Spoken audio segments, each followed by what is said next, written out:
Thanks for joining me today at Slot Valley Racing. For those who don't know, my name is Dan, and I want to thank you for joining me today on a special viewer request edition. Today we're going to be having another look at the Tyco 440x2. It was a request from Sykes Williams. My friend, there is no small questions. There are no big questions. There are only good questions. He's having a problem getting his 440x2 running, and I'm just going to go over it again. I did a hop-up series on the 440x2 where I changed out the brush barrels, the springs, and one armature. I'll link that video in the description here, and that should show pretty much everything that's going wrong right now with your Tyco. Tycos are absolutely, probably, I could argue this with absolutely everybody that wants to say no, but I think Tyco is absolutely the best built chassis ever. That's right, ever. Everything came from the Tyco 440x2 chassis.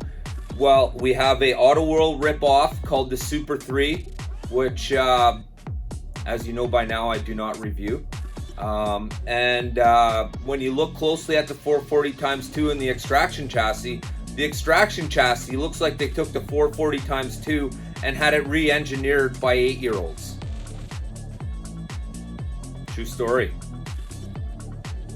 So, without a question, 440x2 should run until you are done running them. So this is what you're gonna do, and we'll get into it right now. Thanks for joining me today at Slot Valley Racing. Let's get into this. It's showtime. 10, 9, ignition sequence start. 6, 5, 4, 3, 2, 1.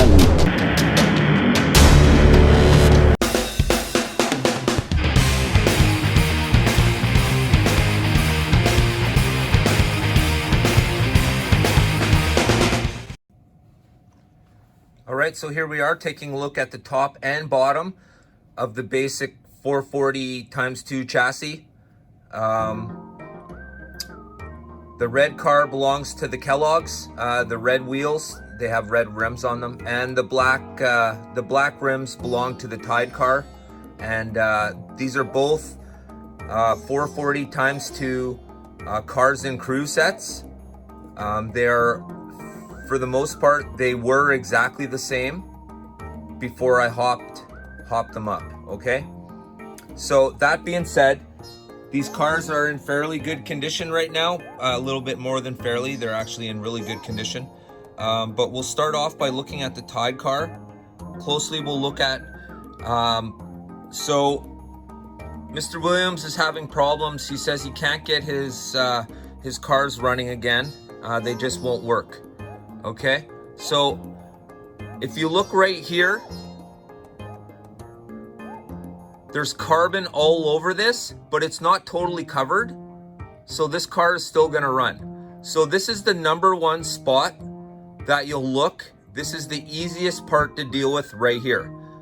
You look at your 440x2 right where I'm pointing at, and if you do not see copper there, well, this is what you do.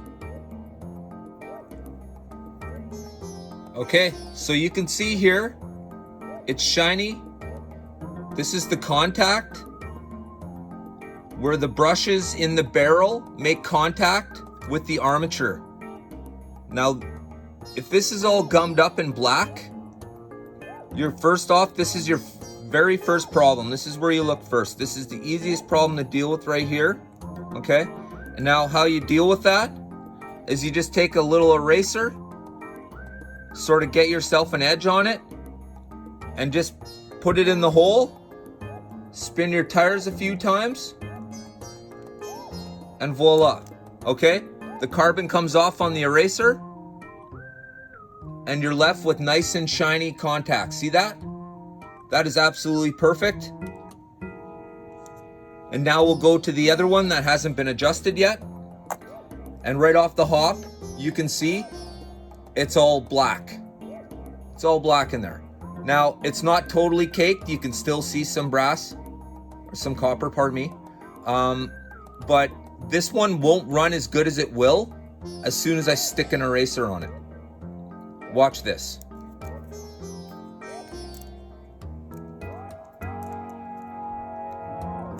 Okay, so I put it right over the hole. I'm gonna give the tires a little spin.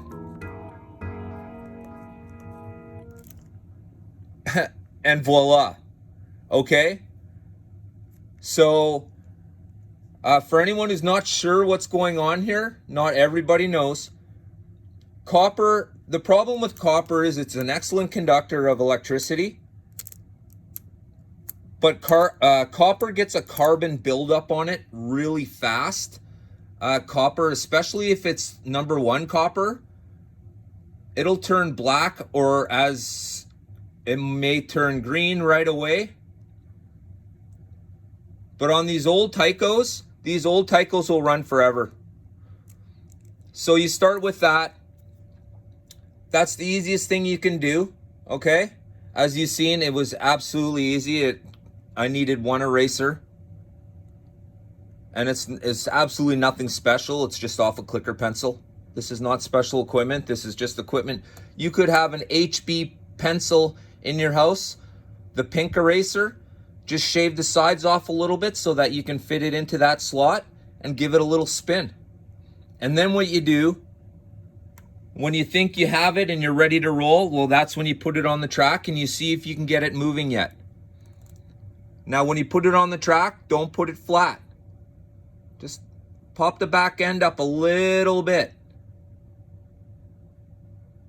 Now, all right. Now, if you've done that and your car still isn't working, not a problem. There's a reason why this is a hobby, okay? Right here behind the shoes, okay? You can see right there, there's a barrel there, okay? It's a long noodle looking tube, and what it does is it houses the spring, okay? And that pushes against,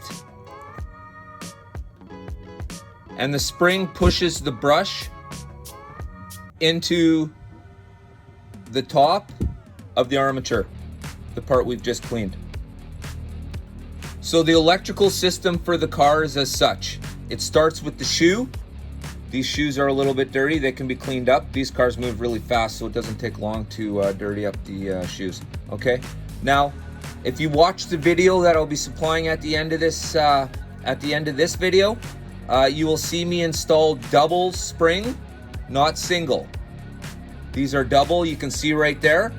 A normal Tyco only has one spring there. This one is a double. Same thing, of course, on both sides. All right. So we have the shoe to the spring that holds the shoe down or up, depending on how you're looking at it, right? This is the cause of the spring, pushing the shoe back into its position, okay?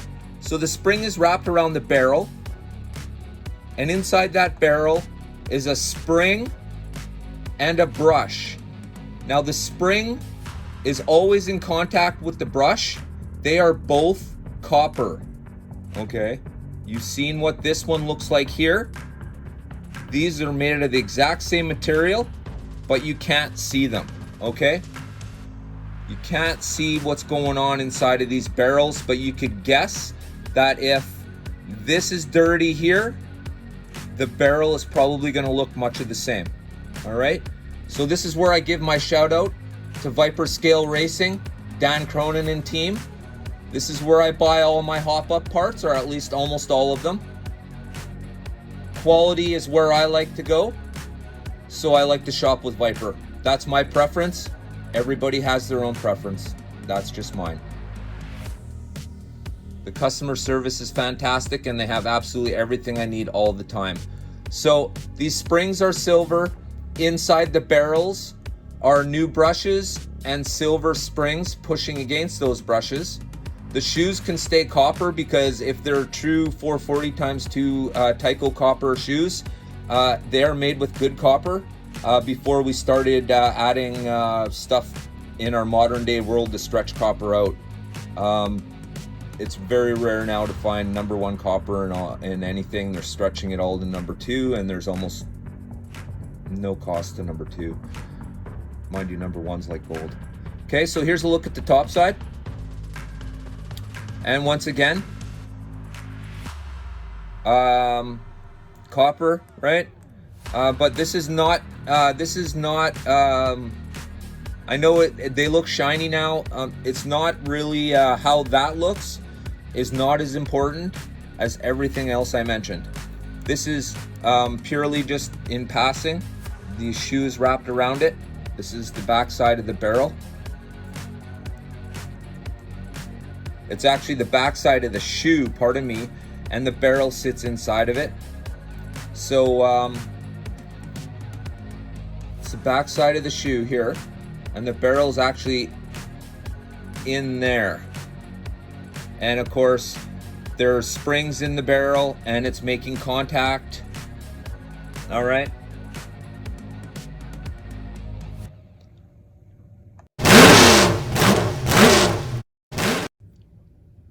So as a really good example of carbon buildup, I have my dyno here, and you can see these 2 copper pins. This is where the car's shoes sit when it sits on the dyno. What I do is I take this nail emery board thing, and I just give them a little buff, and you can see they're coming shinier already. Okay, and that gets a more true contact, because these 2 are collecting carbon as they're sitting. All right.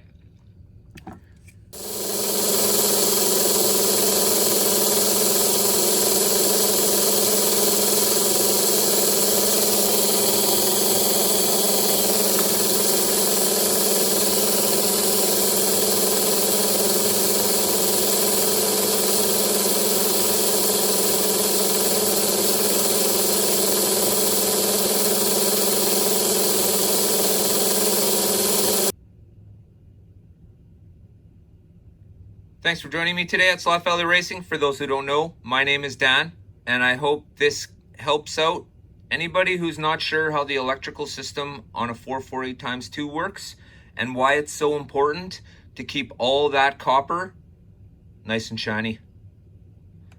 The shinier your copper, the faster your car will go. Reason being, electricity is just like air. It always follows the path of least resistance. And if everything is coated in carbon, nothing will want to work. The minute you take that carbon off, you're right back to where it started, brand new. Anything that wasn't answered in this video could easily be answered in the video I will post below of the hop-up series of 4 of these cars and a control car. But for now, if this video hasn't been educational, I hope it's at least been entertaining. From all of us here at Sloth Valley Racing, don't forget, get your heart right.